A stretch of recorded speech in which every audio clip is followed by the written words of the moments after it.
Identify করে একটা foreign কান্ট্রিতে তুমি ঢুকিয়ে দিতে পারছো, এটা ভারতের অন্য কোনো জাতির সঙ্গে করা যায় না। এটা ডেঞ্জারটা বোঝো কিন্তু, এটা ডেঞ্জারটা বোঝো। এটাকে এথনিক প্রোফাইলিং বলে।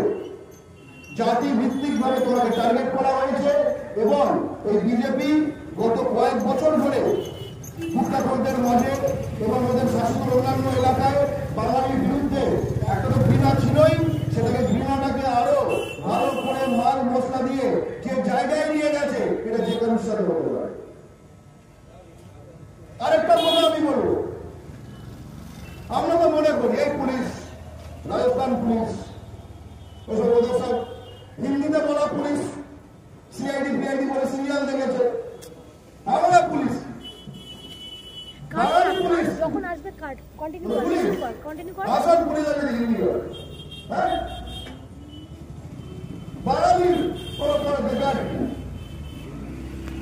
আসল হচ্ছে বিএসএ হিন্দি হবে না। আচ্ছা আমি একটা কথা জিজ্ঞেস করতে চাই, যে ইন্ডিয়ান সিটিজেন এই যে এতগুলো স্ট্যাটুটারি এজেন্সি গুলো, পুলিশ, বিএসএফ, মানে স্বীকৃত সংবিধান স্বীকৃত এজেন্সি, কি ভিত্তিতে হাইকোর্ট ট্রান্সফার হচ্ছে? কোন কাগজ? এটা কি হিসেবে কোন কাগজের ভিত্তিতে এই হয়েছে? কোন কাগজের ভিত্তিতে বিএসএফ এর কাছে গেল? কোন কাগজের ভিত্তিতে একে জেসিবিতে তুলে ইয়ে করা হলো? কোন কাগজের ভিত্তিতে না, ঘৃণার ভিত্তিতে, ঘৃণার ভিত্তিতে। ঠিক আছে, একটা কথা অনেকে ভুলে যান। আমি যে এখন বলি পশ্চিমবঙ্গ বা বাংলাদেশের বর্ডার গার্ড দেবে পশ্চিমবঙ্গ পুলিশ, তখন হাসাহাসি করতে হয়, পারবে নাকি? 1965 অব্দি পশ্চিমবঙ্গ এবং বাংলাদেশের বর্ডার ওয়েস্ট বেঙ্গল পুলিশে আপনি ছিল না, কারণ মাটিটা তো পশ্চিমবঙ্গ পুলিশের ছেলেদের, তারা কেন ঢুকতে দেবে কাউকে? জবে থেকে চেনো সবাইকে, এরা পুরো বলে জবে থেকে ওদের হাতে গেছে, তারা নিয়ে পশ্চিমবঙ্গে ঢুকছে এই সাইড দিয়ে। এই যে মাটির মধ্যে কোনো মহত্ব নেই, কিসকা ক্যা পয়সা দো যা হো, একদম পশ্চিমবঙ্গ বাংলাদেশ বর্ডারে বিএসএফ পোস্টিং পেতে ঘুষ দিতে হয় কেন? কি মধু, কি মধু? আমি লালগোলায় গেছিলাম বাংলা পক্ষ সভা করতে, সেখানে পুলিশের একজন আধিকারিক আমাকে বলেছিলেন, নাম করতে চাই না, বিএসএফ যদি চায়, কথাটার মানে বুঝুন, বিএসএফ যদি চায় ওখানে পদ্মা হবে, গঙ্গাটা ওখানে পদ্মা হয়ে গেছে, তার আগে আমাদের এই ভাগ্যটা উঠি, তার আগে ভেঙে গেছে। বলে বিএসএফ যদি চায় একটা মাছ এবার থেকে ওখানে যাবে না, পদ্মা নদীতে। কথাটা বলার মানে কি, যদি চায় কিচ্ছু হবে না।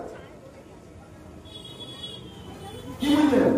ওরা চায় গরু যায়, মানব পাচার, গরু পাচার, গাছ পাচার, এটা হচ্ছে।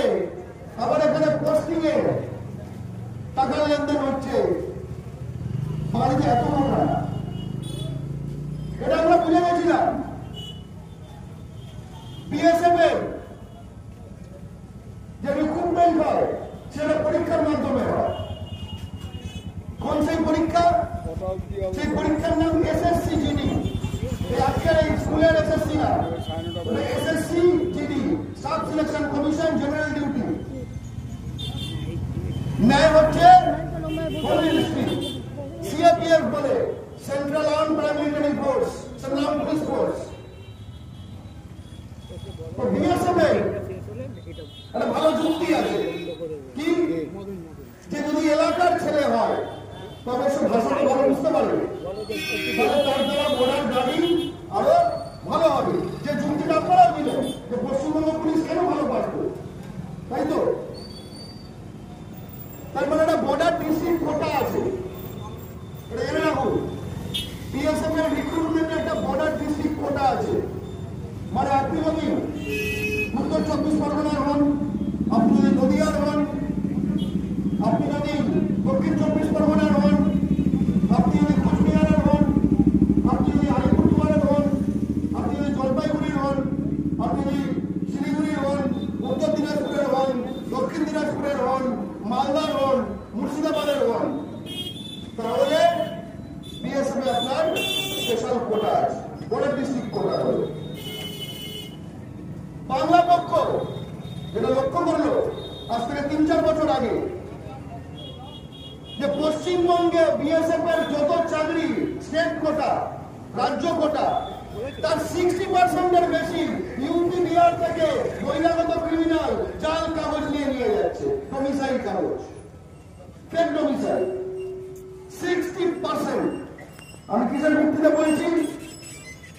বাংলা পক্ষ এই নিয়ে কোর্টে লড়েছে এবং তার ভিত্তিতে এই যে প্যারামিলিটারি রিক্রুটমেন্টের যে নোডাল এজেন্সি সিআরপিএফ, তাদের ডিজি তারা বলেছে যে মোর দ্যান 60% হচ্ছে,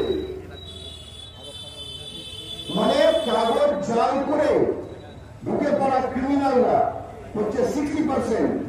এবার তারা কোথায় যাচ্ছে? তাদের পোস্টিং কোথায় হচ্ছে?